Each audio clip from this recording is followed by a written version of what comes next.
Good evening. Welcome to my place. It is Monday evening, and we are on a new week of our devotionals.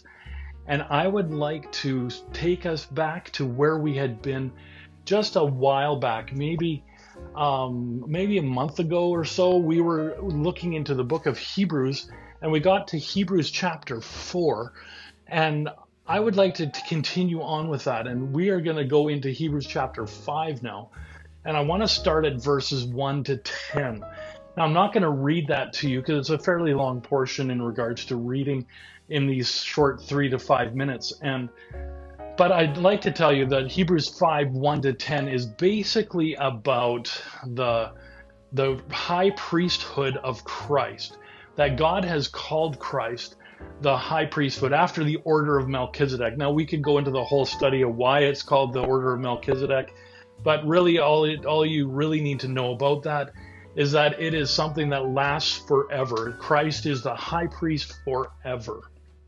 And so Jesus is our high priest. And what that means is that Jesus is the one who has the authority under God to declare you and I right before God. And under the old covenant, sacrifices were made by the high priest for the people for the forgiveness of sins.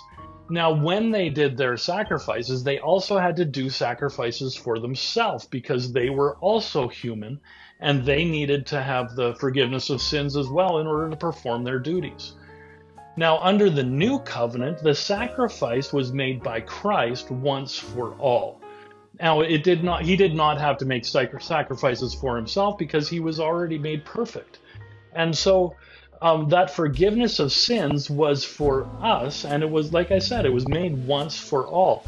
Now, with Christ being our high priest, we are made perfect under his declaration.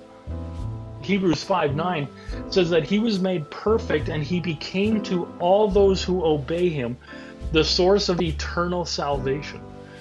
And so he was made perfect.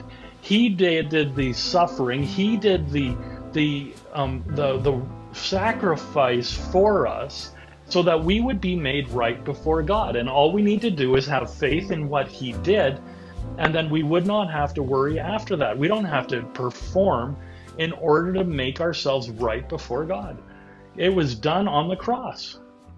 And I encourage you with that today. Have faith in what Jesus Christ did. God bless you richly. We'll see you tomorrow.